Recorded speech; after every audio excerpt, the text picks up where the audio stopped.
राधे राधे, हरे कृष्णा। आप सभी को पूर्णिमा की हार्दिक शुभकामनाएं। प्रिय श्रोताओं, आइए आज के इस शुभ अवसर पर हम सुनते हैं पूर्णिमा के दिन सुनी जाने वाली कथाएं। कथा से पहले हम सभी प्रथम पूजनीय भगवान श्री गणेश जी को प्रणाम करके गणेश भगवान की कथा सुनेंगे। एक बार एक अंधी बूढ़ी माई थी, जिनका एक बेटा और एक बहू थे। वह बहुत गरीब परिवार था। वह अंधी बुढ़िया माई हर दिन नियम से गणेश भगवान की पूजा करती और गणेश भगवान एक दिन बूढ़ी माई की पूजा से प्रसन्न होकर उनके सामने साक्षात सम्मुख आकर बैठ गए। बोले कि बूढ़ी माई, तू प्रतिदिन निस्वार्थ भाव से मेरा पूजन करती है। मैं तुझ पर अधिक प्रसन्न हूँ, जो चाहे वर मांग लो। तब बूढ़ी माई बोली कि हे विघ्नहर्ता भगवान श्री गणेश, मुझे मांगना तो आता नहीं है, सो मैं क्या मांगूं। तब गणेश भगवान कहने लगे कि ठीक है माई, मैं कल आऊँगा। तब तक तू अपने बहू और बेटे से पूछकर कुछ मांग लेना। अब ऐसा कहकर भगवान श्री गणेश जी अंतर्धन हो गए। तब बूढ़ी माई ने अपने बेटे बहू से पूछा तो बेटा बोला कि माँ, धन मांग लेना। बहू बोली कि माँ जी, पोता मांग लो। तब बूढ़ी माई ने सोचा कि बेटे बहू तो अपने अपने मतलब की बातें कर रहे हैं, इसीलिए उस बूढ़ी माई ने अपनी पड़ोसन से जाकर पूछा। पड़ोसन कहने लगी कि हे बूढ़ी माई, तुम्हारी तो बस थोड़ी सी ही जिंदगी बची है, तू क्यों धन मांगे और क्यों पोता मांगे। तू तो केवल अपने आंखों की रोशनी मांग ले, जिससे तेरा आगे का सारा जीवन सुख से बीत जाए। तब उन बूढ़ी माई ने बेटे बहू और पड़ोसन की बात को सुनकर घर में जाकर सोचा कि ऐसा क्या मांगूं जिससे बेटा भी खुश हो जाए और मेरा भी भला हो जाए। मैं तो वही मांगूंगी। अब जब दूसरे दिन गणेश भगवान बूढ़ी माई के सम्मुख आए तो बोले, बूढ़ी माई, मांग लो जो मांगना है।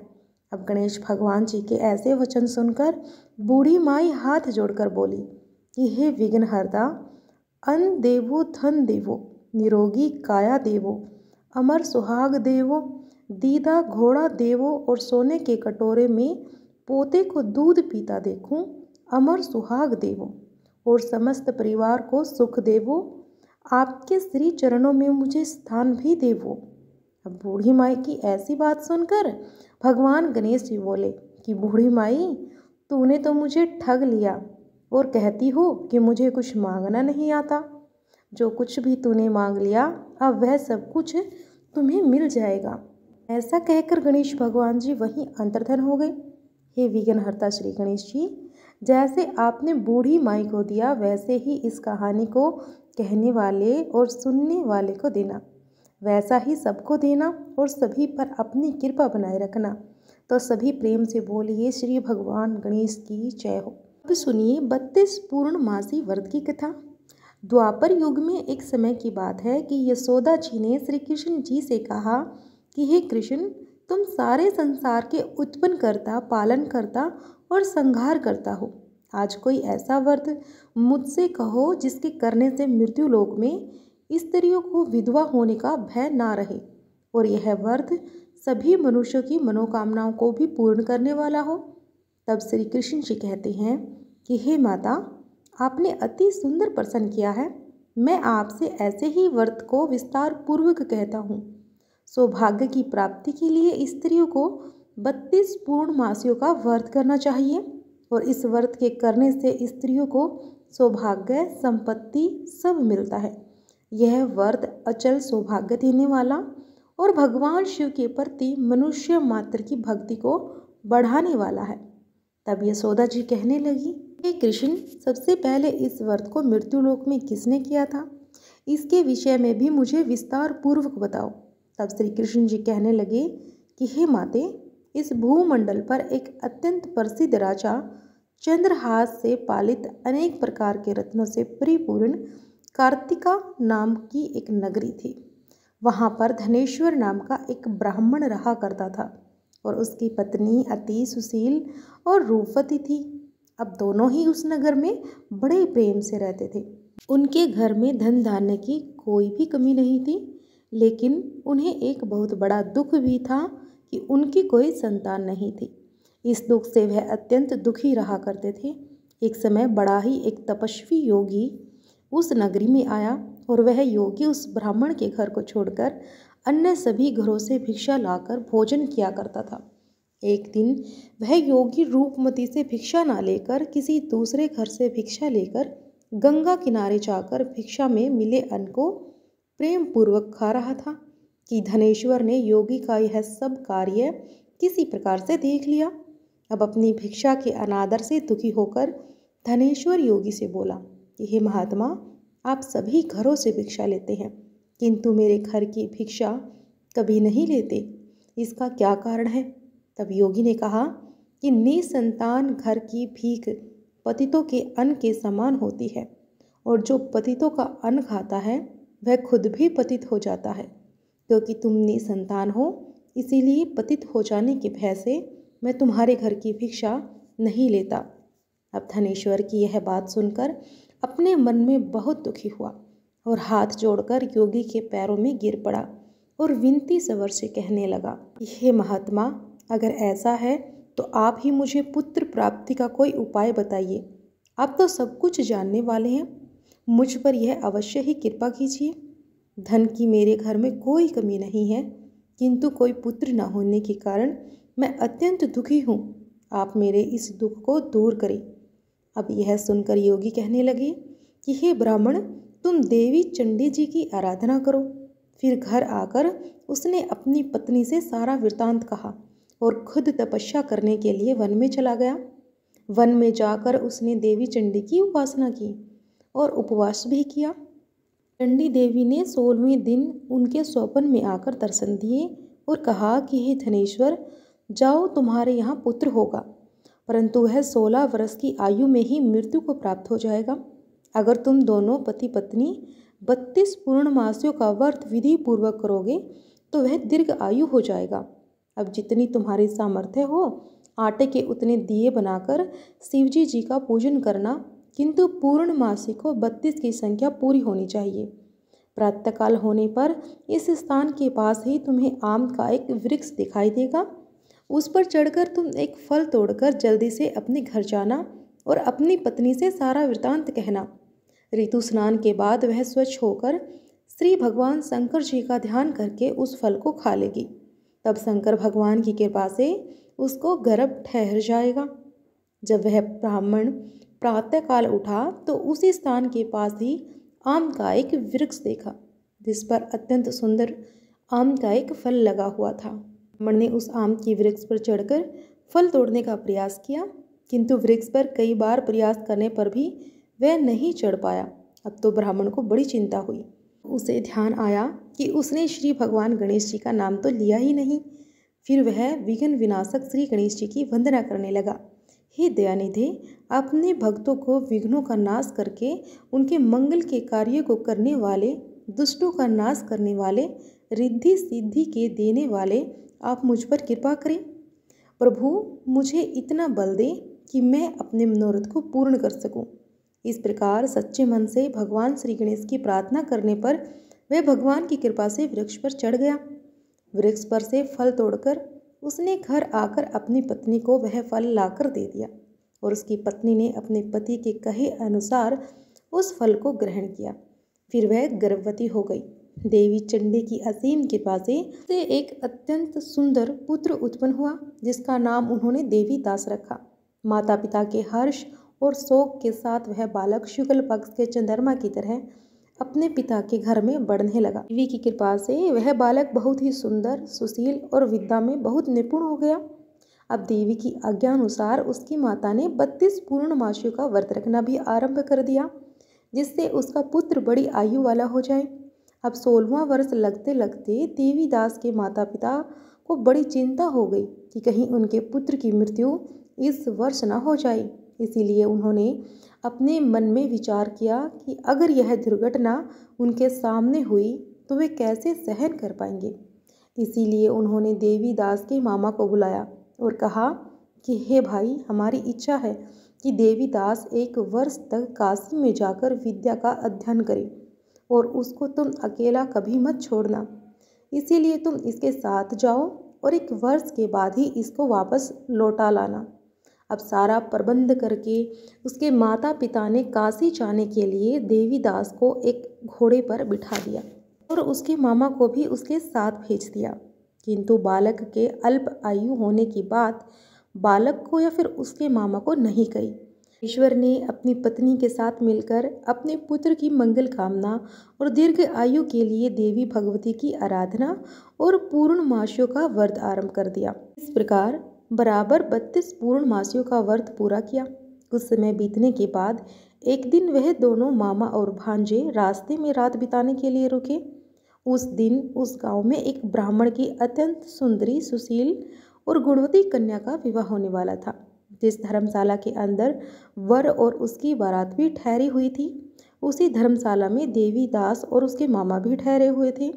अब संयोगवश कन्या को तेल आदि चढ़ाकर मंडप आदि का कर्म किया गया। लगन के समय वर को धनुर्वरता हो गई। वह हिलने डुलने और चलने में बिल्कुल असमर्थ हो गया।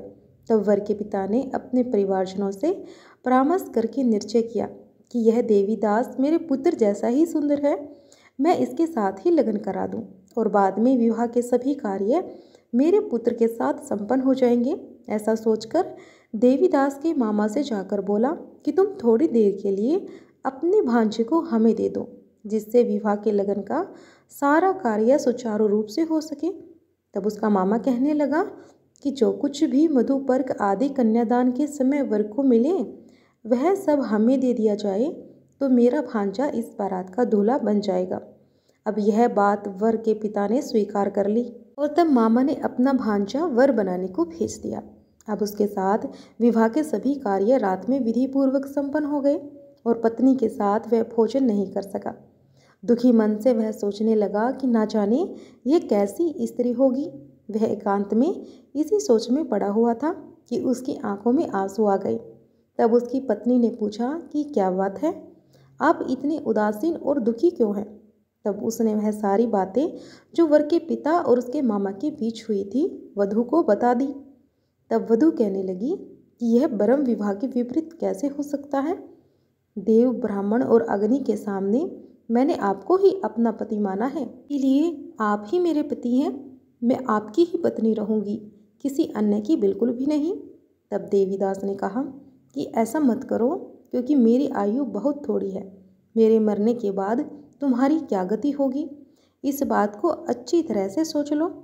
परंतु वह वधू दृढ़ निश्चय वाली थी। बोली कि जो गति आपकी होगी वही मेरी भी होगी। हे स्वामी, आप उठिए और भोजन कीजिए, आप निश्चय ही भूखे होंगे। तब देवीदास और उसकी पत्नी ने मिलकर भोजन किया और रात में वे सो गए।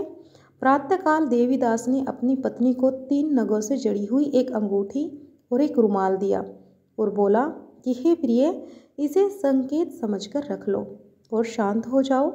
मेरा स्मरण और जीवन जानने के लिए एक पुष्प वाटिका बना लो, उसमें सुगंधी वाली एक नव मल्लिका लगा लो।